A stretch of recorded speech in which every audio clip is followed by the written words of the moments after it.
ত্রিপুরায় নিযুক্ত পাচ্ছেন ২১৬ জন মেডিকেল অফিসার। রাজ্য স্বাস্থ্য দপ্তরে বড় নিয়োগ, একসঙ্গে ২১৬ জন মেডিকেল অফিসার নিয়োগ করা হচ্ছে। ত্রিপুরা পাবলিক সার্ভিস কমিশন বুধবারে ২১৬ জন general duty medical officer grade 4 group A graduated নিয়োগের চূড়ান্ত অনুমোদন দিয়েছে। এখন দপ্তর টিপিএসসির অনুমোদন প্রাপ্ত ২১৬ জন মেডিকেল অফিসারের কাগজপত্র ভেরিফিকেশনের পর অফার এবং পোস্টিং প্রদান করবে। রাজ্যের স্বাস্থ্য পরিষেবা উন্নয়নে মুখ্যমন্ত্রী তথা স্বাস্থ্যমন্ত্রী অধ্যাপক ডক্টর মানিক সাহার ইতিবাচক উদ্যোগ।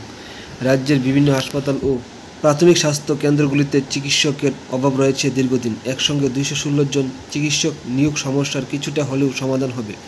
একসঙ্গে ২১৬ জন মেডিকেল অফিসার নিয়োগ মানিক সাহার নেতৃত্বাধীন জোট সরকার যে বেকার বান্ধব তা বলা যায়। স্বাস্থ্য দপ্তরের বিভিন্ন সেক্টরে নিয়োগ প্রক্রিয়া জারি রয়েছে।